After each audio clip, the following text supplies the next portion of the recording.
And then I also want to acknowledge that I think her elder is correct, right?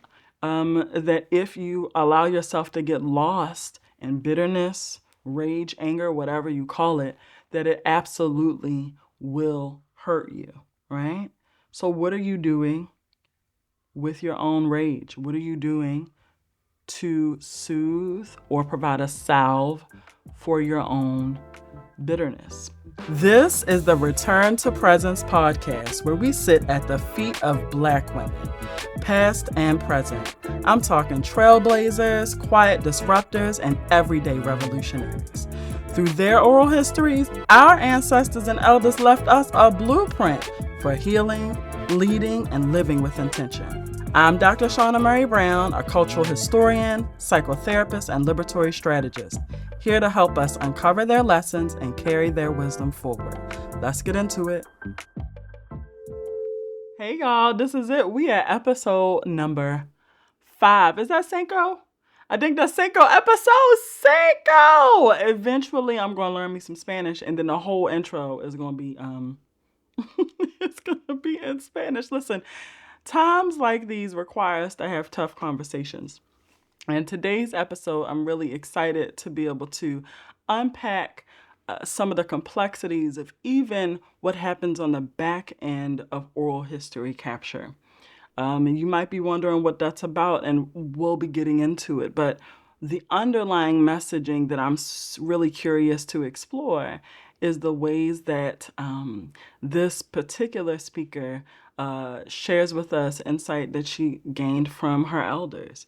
And this is a recurring theme in this podcast because I think it's super important when we're talking about what it means to return to presence, that it's really not just an individual activity. It really does require a semblance of connection, but not just connection with ourselves, not just connection with our elders, but also connection with the land. A few episodes back, we had the opportunity to listen to Miss Pleasant Harrison, and she talked about the power of communing with plants. And this time, we'll be talking a bit about some of the messaging and some of the lessons we can get when we have deep relationships with plants. We'll also talk about what happens when we don't even take the time to talk to our elders, y'all. And so I'm really, really excited to get into it. So in this episode, it's relevant because we're also going to talk about when we feel like we get a bit too busy. We're going to get into what it means when we feel like we're being muzzled by society, when we're talking about concepts and notions of racism and white supremacy. I know it's like hush hush now. We're not allowed to talk about DEI, but we talk about it here. All right, y'all. So I want to go ahead and get into this oral history. So I'm introducing you to Ms. Frances Mary Albrier. Okay, Albrier. Get it right. Get it tight. Okay, we about to get right into the bio. Frances Mary Albrier was born in 1898 in Tuskegee, Alabama, and attended the Tuskegee Institute, a place dear to her heart due to her grandmother's contribution to its founding as a person formerly enslaved. She attended Howard University, and all of y'all that went to Howard probably saying HU, but I ain't. Earned a degree in nursing and subsequently became a Black Cross nurse at the United Negro Improvement Association, led by Marcus Garvey, a well-known Jamaican political activist. She recalled during her oral history many lessons from her grandmother. One most notable insight was to be sure not to hold on to bitterness because it could kill. She moved to Berkeley, California in 1920 and led her life using would-be bitterness as fuel for political strategy and vision for social change. Frances Mary Albrier's advocacy included advocating for the Berkeley School District to hire its first Black teacher and becoming the first African American to run for the Berkeley City Council in 1939. She was also a key organizer in a Don't Buy Where You Can't Work campaign, spoke out against the Vietnam War, and worked on behalf of seniors in Berkeley. She was involved in most civil rights movements from the 1920s and supported the organizing of ad hoc institutions moving forward.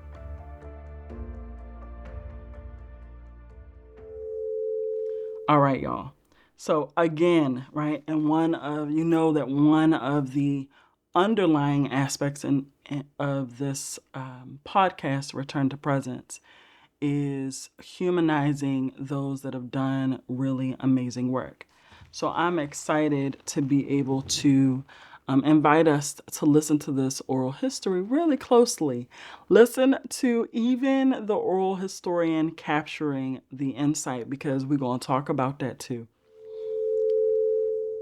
If Tuskegee was primarily a black community, was there much interrelationships with whites? No. No, it was a lot of prejudice. Only in employment. The blacks lived over on that side of the city and the whites lived on the other. And it's quite remarkable now that I look back, I see, because Tuskegee has a black mayor now. I see. Before that was unthinkable before.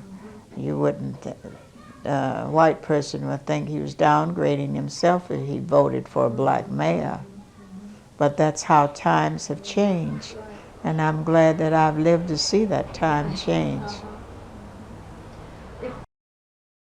Was there any communication at all in your family then with the white community? Did your grandmother, did she act as midwife and nurse to white families? Oh, my grandmother had many white friends. I see.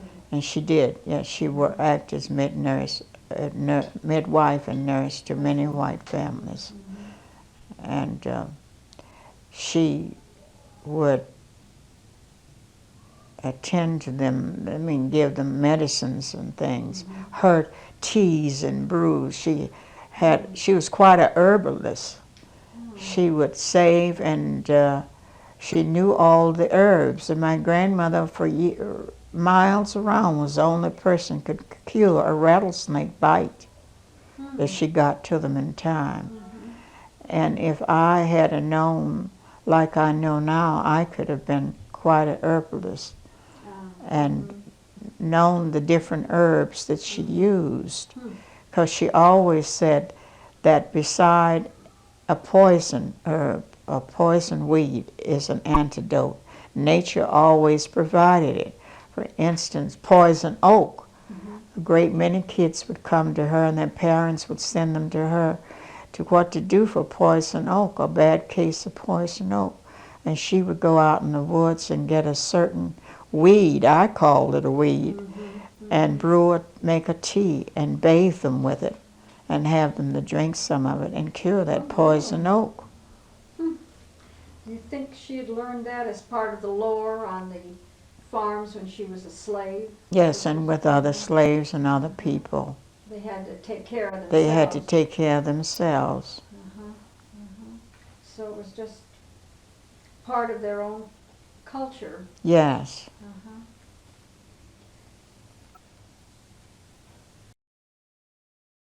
What was the feeling toward the white community? On the one hand, you were isolated and separated and given a feeling that you must help bring up the race. And on the other hand, you recognized isolation and prejudice. And how did you all react to that? Did it make you bitter and prejudiced yourselves in dealing with the prejudice of others? It was according to the environment and the people you were around. I never became bitter because my grandmother wouldn't let me. I remember reading Uncle Tom's Cabin, and I became so angry about the way Uncle Tom was treated. And I said to my grandmother I could kill all the white people and throw them in a river. And she started with me then. And she said, no, you can't. She said, you must not be bitter, because that will kill you. Bitterness will kill you.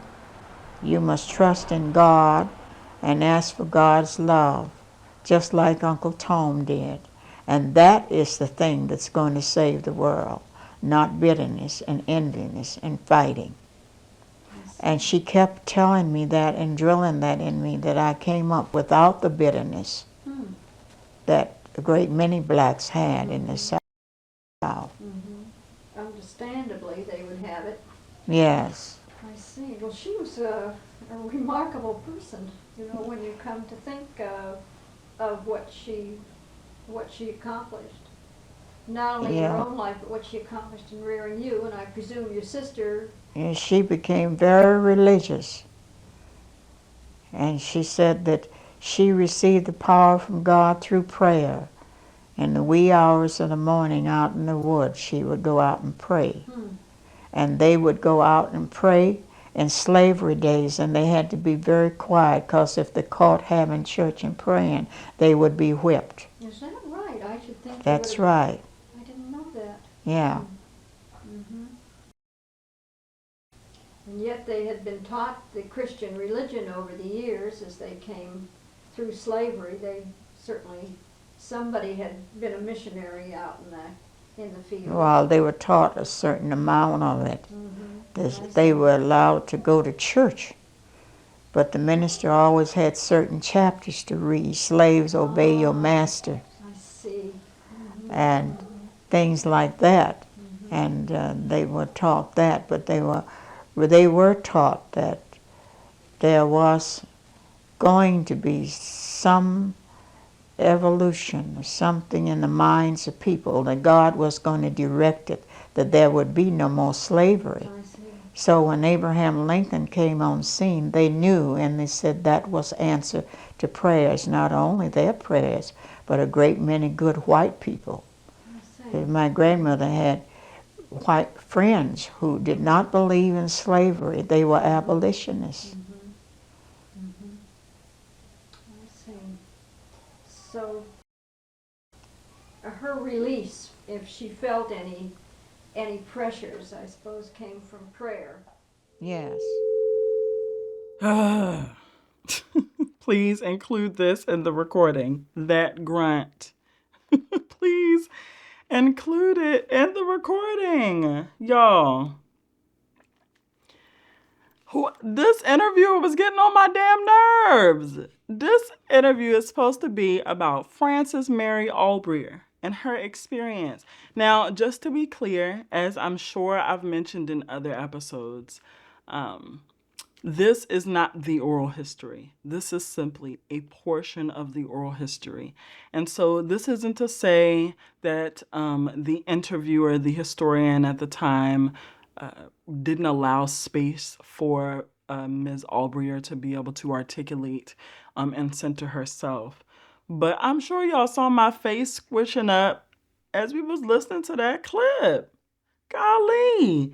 Every question that she asked about this particular experience and her journey in Tuskegee and even in her upbringing, like this white woman was so adamant to have some insight about how they were engaging with white people and why. Like, really, it was given shut the fuck up.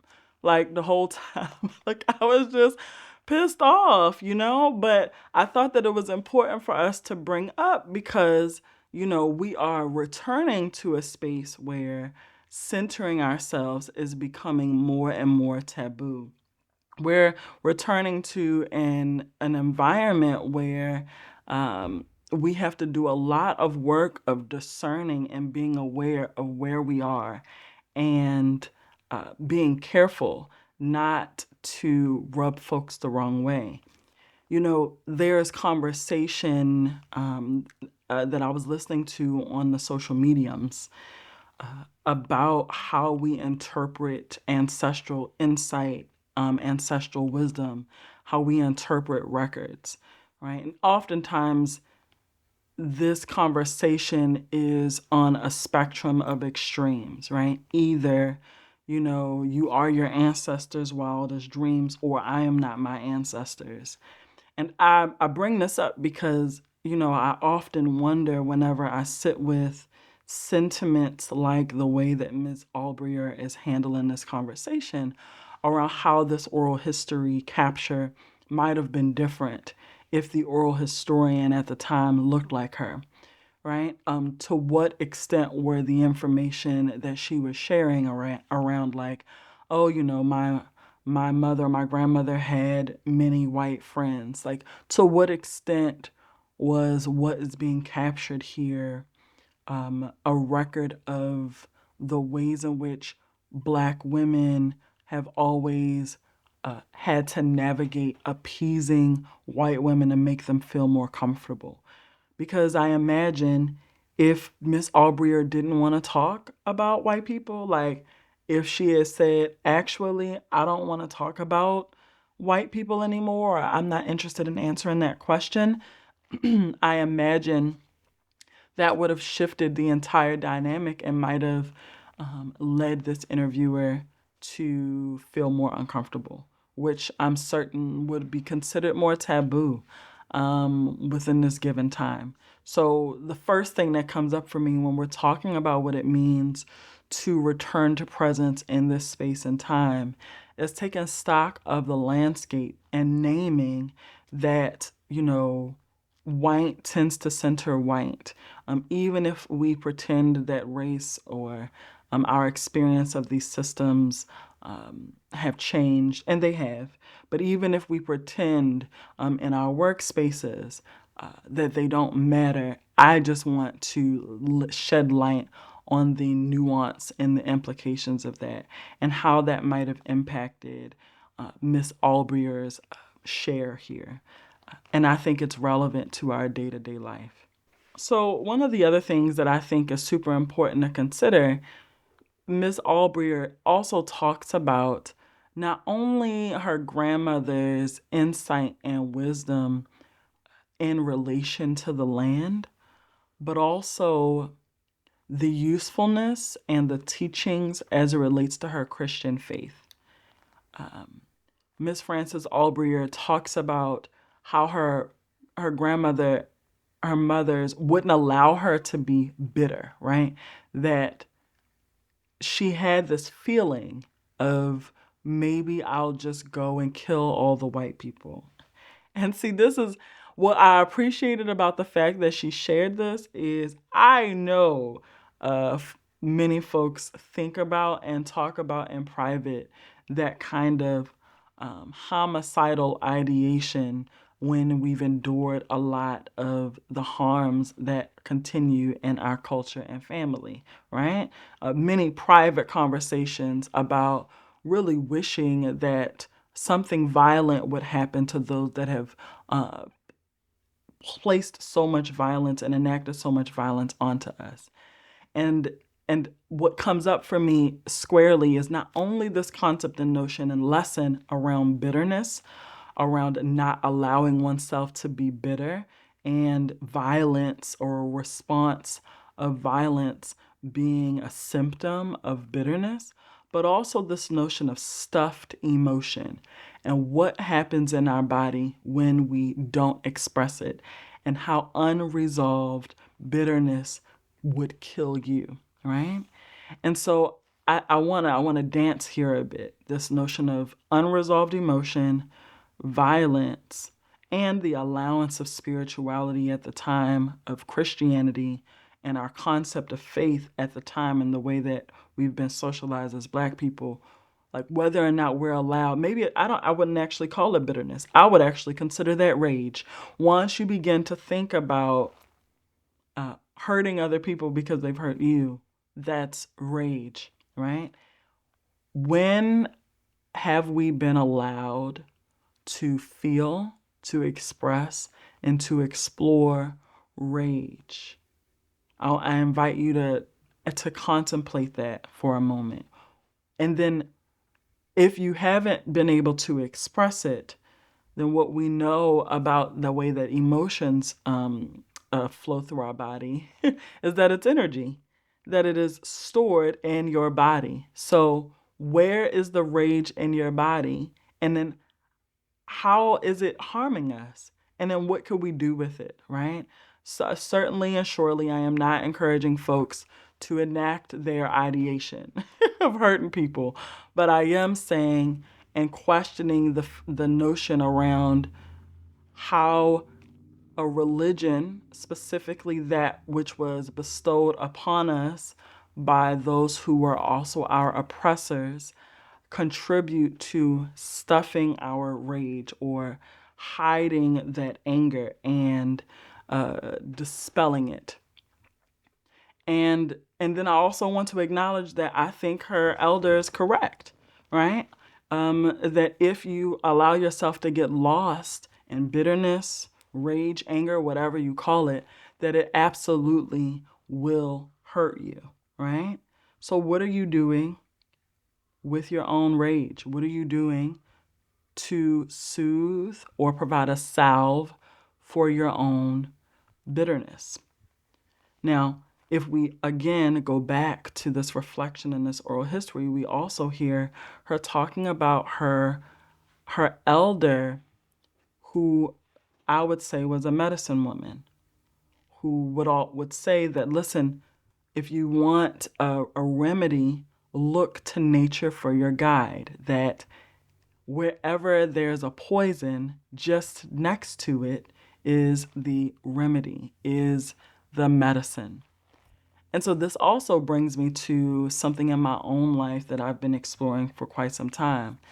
And that is how disconnected we are from outside, how disconnected we are from nature. I mean, I'm afraid of bugs, y'all.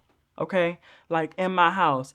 I mean, I saw an ant yesterday next to my desk, and I was flipping out like, oh no, like only to find out it was a Snickers bar next to my desk that my baby had left.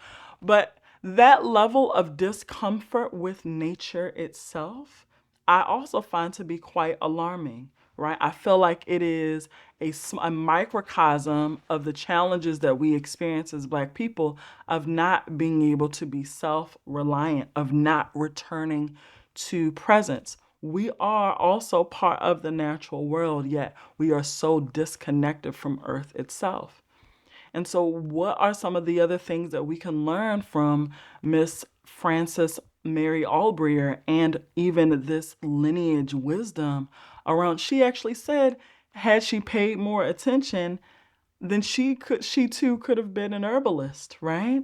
She too could have been an herbalist. And I just think about, what is it about us that keeps us from acknowledging our own historical culture? What are some of the things that we need to go back and get? What are some of the things that our elders, that our ancestors practiced, that if we had it today, it would support us in offering our own medicine? This is also reminding me of Miss Pleasant Harrison when she was talking about her grandfather teaching her the skill, and how because Miss Pleasant Harrison knew the medicine, she was able to heal herself. If you haven't listened to that episode, I recommend you go back and listen. But here we have Miss Frances Mary Albrier talking about how she missed out on the opportunity to commune with the land, to gain these wisdoms of connecting with the land, because her grandmother was enslaved. Think about that. Think about how even at this time where Miss Frances Mary Albrier is talking about her life, she didn't spend enough time with her elder to be able to pass that wisdom on. And now I invite you to think about it for yourself.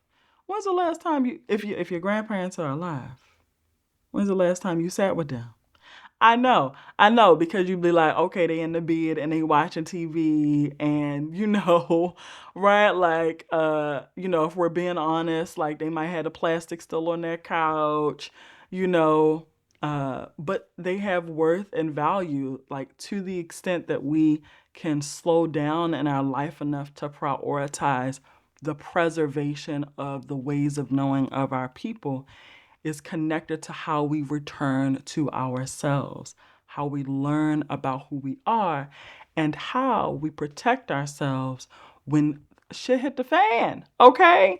Because we're not even about to talk about the way that these tariffs about to impact the medications that's supposed to be coming in on these ships. Don't get me the lying. Don't get me the lying. Okay? So that came up for me.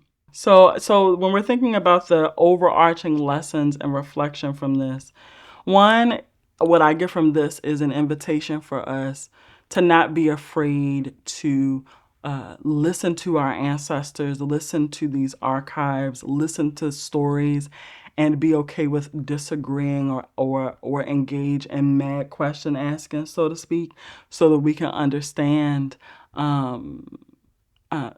that the times that they were navigating, the time that Miss Frances Mary Albrier is navigating is very different than now. And in many ways, we are returning to it. And specifically here, I'm talking about the way that we contort ourselves around white people, the way that we make them comfortable. I just invite us to be intentional and aware about the toll that is taking, of smallening ourselves, of contributing to dehumanizing ourselves for our own safety, and ensuring that we're juxtaposing that with reclaiming space for ourselves. And then the other part is, if you're bitter, if you're feeling rage, sure, we can turn to our faith. We can turn to our work and work through it, but please rest assured that it's still stored in the body, and to make sure that we take heed to her elders' insight around its ability to be able to harm us. And then last, to reconnect with outside, y'all. Now, I'm not saying that if you see me outside and you see a bug, a bee, then I might not still scream, holler, and run around and then ask, a brother near me to get it. But I am saying that perhaps slowing down to remember the ways that we connect with the land is super important.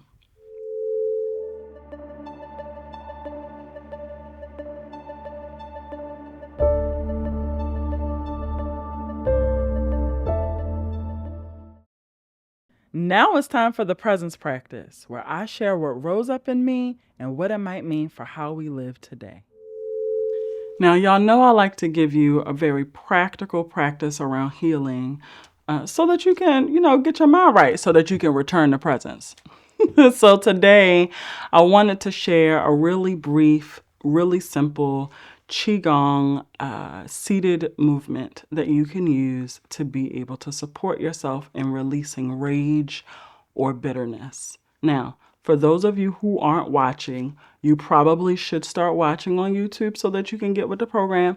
But even if all you can do in this moment is listen, I'm going to describe it as best as possible because it is quite simple. Now, before I get into this, I want to share that Qigong literally means energy cultivation. It's spelled Qigong.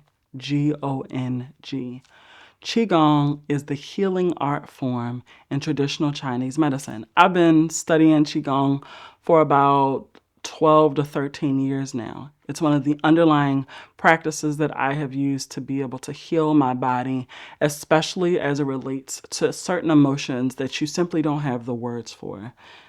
And it's also really helpful to address things that are stored in the body. Qigong is a pretty safe activity, and it is connected to an ancient study of the Tao, which is the way. For those that are hyper-religious or particularly skeptical, I will tell you that Qigong is a formulation that anyone can access. But as you go in more in depth and insights around Chinese spirituality, you will find that Buddhists included in their practice, as well as Taoists, but I'm not either of those, and I'm also not Chinese, and I've had the opportunity of sitting with Sensei to be able to guide me in this. So what I'm inviting you to do is to sit comfortably in a chair, preferably one that doesn't have any arms, so that you can move your arms about quite comfortably. I invite you to sit upright in the chair, but it's also okay to lean back. You want to place your feet on the floor, and if you're able to lift, make sure you can lift your toes up and down super comfortably. In Qigong, we breathe in and out of our nose, not our mouth. This is to ensure that we can maintain control of the flow of energy in our body. So, if you've been following me for some time outside of this podcast, then you know that I'm really fascinated with how the ancients in China helped us to understand how unresolved emotion stores itself in certain parts of the body. And so since today's episode, as we were talking about and unpacking insights from Mrs. Frances Mary Albrier, and that her grandmother shared that unresolved anger and rage towards white folks can lead to bitterness and that it could kill you, I think it's, relevant for us to talk about rage, bitterness specifically. So rage and bitterness, according to traditional Chinese medicine, stores itself in the liver. Now, I won't get into all the details because this is just a sneak peek, but I do want you to know that the activity that we're going to be doing will support us in giving our liver some love, because our liver needs some love. And so we're sitting upright, and you're going to breathe in and out of your nose. I'm going to close my eyes, but I'm cool that you looking at me. So what you want to do is sit comfortably in your seat, and we're going to breathe in and out of our nose for just a couple breaths. Breathing in and slowly exhaling out. My hands are resting on my legs as I breathe in and slowly exhaling out. Now in Qigong, there are associated healing sounds for all of the major organs in traditional Chinese medicine. And since we're focusing on the liver, the sound that's supposed to soothe the liver through the vibration and intention is very simple. It is the shh sound, sort of like when you're shushing a baby, but we're not doing that. Right now, we're sending some healing energy to our liver. So we're going to breathe in and exhale out the sound of the healing sound. So breathing in, exhaling out.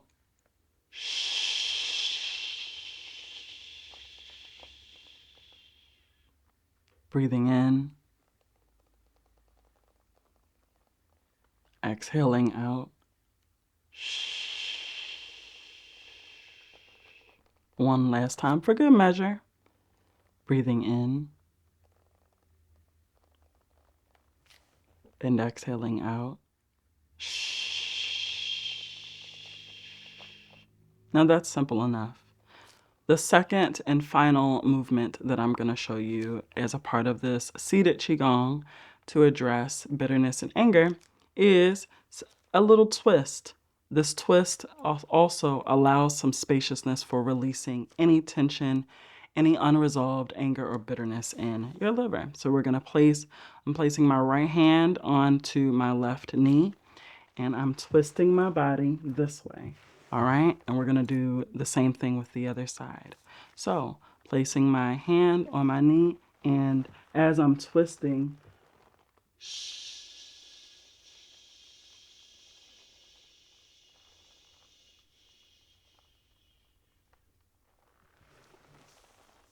breathing in and turn.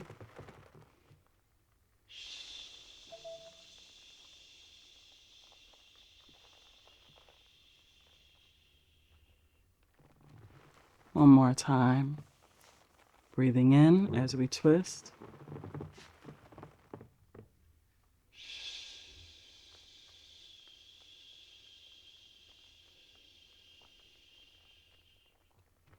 And switching as we're breathing in.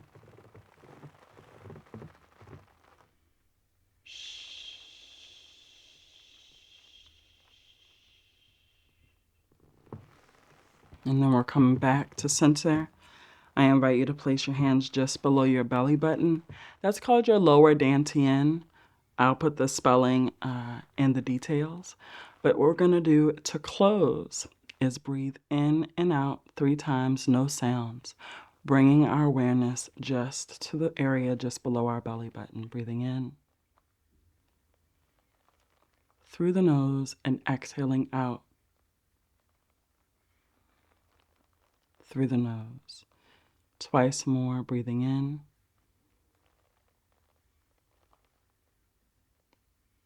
and out.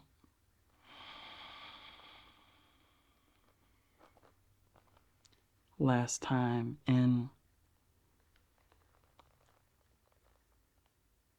and out.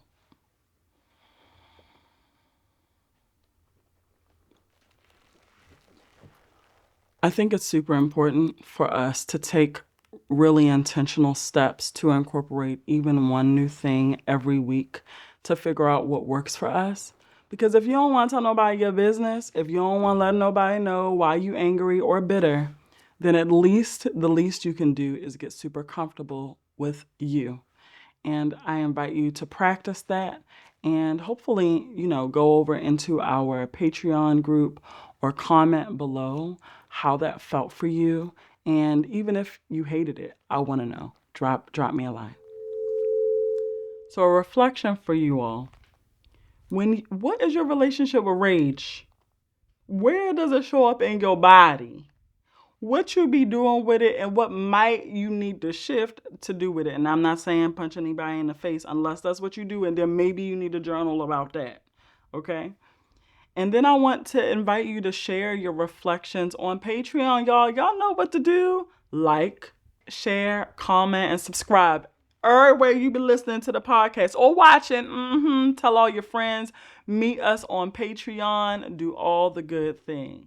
Oh, and then the next episode is super exciting, y'all, because instead of making use of the oral history archive at the Schlesinger Library at Harvard University, I'm actually going to be elevating an oral history that I actually captured in 2020 with someone really near and dear to my heart.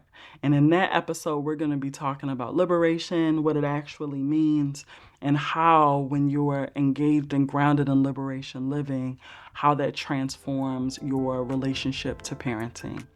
Can't wait to see you next time.